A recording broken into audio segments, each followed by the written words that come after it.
KUGAN CASSIUS Ifield team in association with MTK Global. What is that? Ah. What was that for? I had to protect myself today. Why? How's that going to protect you? It's from the Jingle Bell Ball, mate. Just found it in my jacket. I think if you hadn't used the multiple security in between both of those head-to-heads, pretty certain it would have... certainly the Derry one. Yeah. Because he wanted to chin O'Hara in the foyer as they arrived. I saw. I mean, that to be separated down there. O'Hara is completely... I'm a bit concerned because I want him to really focus on it. This is a tough fight. Like, what Derry has in experience, I think moving up to 140 is going to help him a lot. O'Hara has completely lost the plot. I just don't know whether he's lost the plot or he's deliberately lost the plot.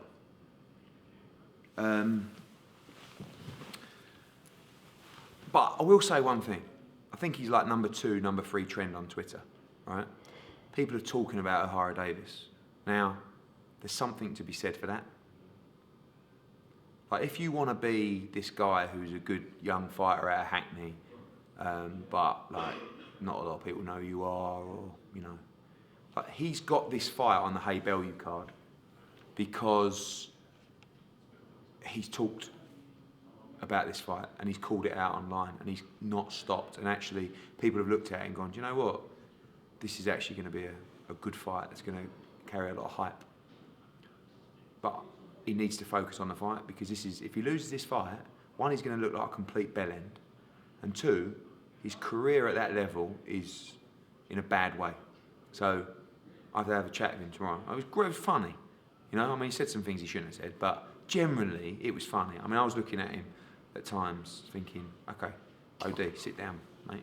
But you never physically went up and got him. No, I did. At one stage I went, thanks, mate, go and sit down. But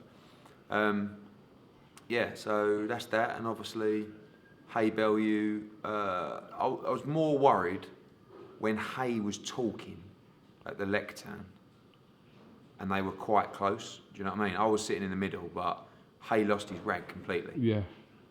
And like what he said to the public, I couldn't believe what he was saying.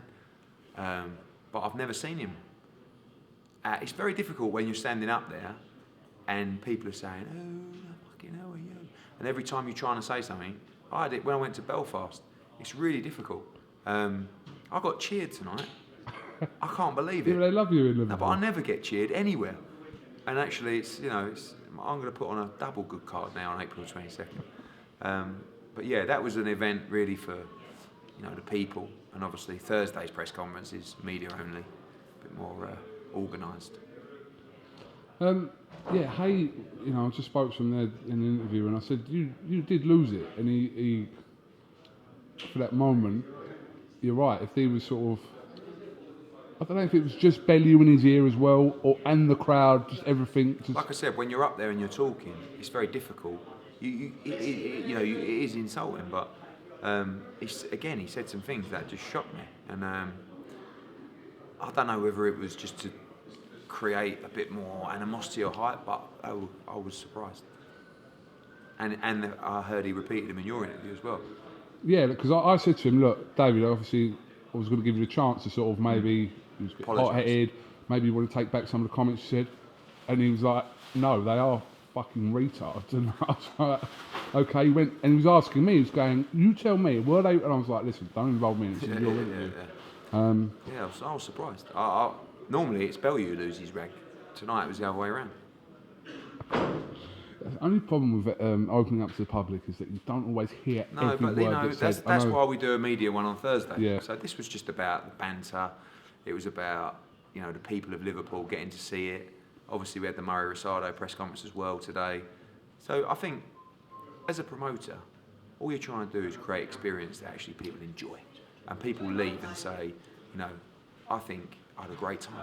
And I believe that everybody that left tonight I had a great time. I saw 2 press conferences and I'm buzzing about the fight for Saturday. Who was that? David Haye. Oh, it was David. Murray Rosado,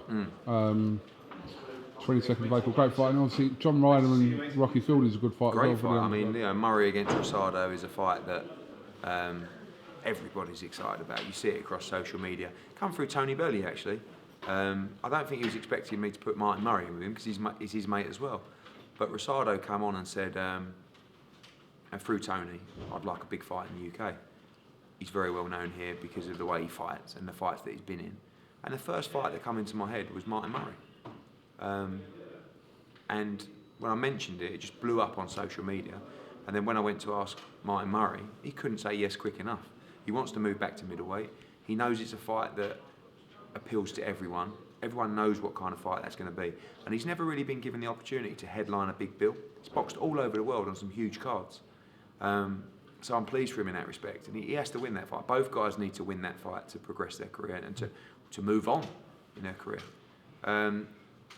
Big shout out to Callum Smith and Joe Gallagher, who did what some wouldn't do, which is vacate the British title. They're fighting for a world title next. Some hold on to it and try and play games with it. They said, no, give people a chance.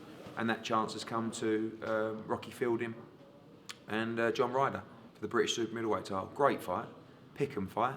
John moving up to super middleweight, beat Adam Etche as well. I think he's much more comfortable at that weight. But Rocky's a huge super middle, and you saw that in the face-off today. So those boys, Tom Farrell fight Tommy Karras in a local derby. Sean Dodd will be in a fight to be announced shortly.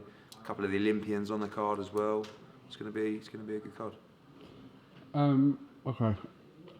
Seems a bit of a rushed interview because it's quite late here.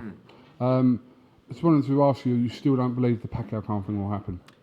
Oh, I don't know. He was adamant it won't. No, I think you've got a situation where you've got like Conks or whatever his name is removed now from, he's doing his own thing, still working with Top Rank obviously, but I think Aram's just said to him, guys, you go and do your thing then, go and get that $38 million that's in Dubai that's definitely going to be delivered. And what I'm being told by people who are close to the teams is that it's definitely not happening. But maybe I'm just wrong, or maybe people are just lying to me. And if I am wrong, you can give me loads of stick and abuse, which I'm sure you do anyway. The fight is 7 weeks away on Saturday. 23rd is a Sunday. All right, 7 weeks on Sunday. No, but does that make any sense to you? Probably for the pay-per-view, yeah. Right. For American pay-per-view. They might do it Sunday afternoon. Okay. So, but listen, again, maybe I'm wrong. All I'm saying is that people who I know are involved say absolutely no chance. Pacquiao will probably fight in June.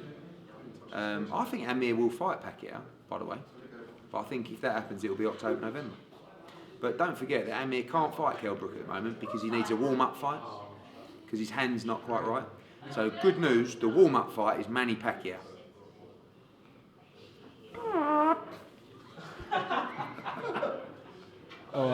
Eddie Hearn, thank you very much. I can't fight Kell Brook because I need a warm-up fight. So I fight Manny Pacquiao instead.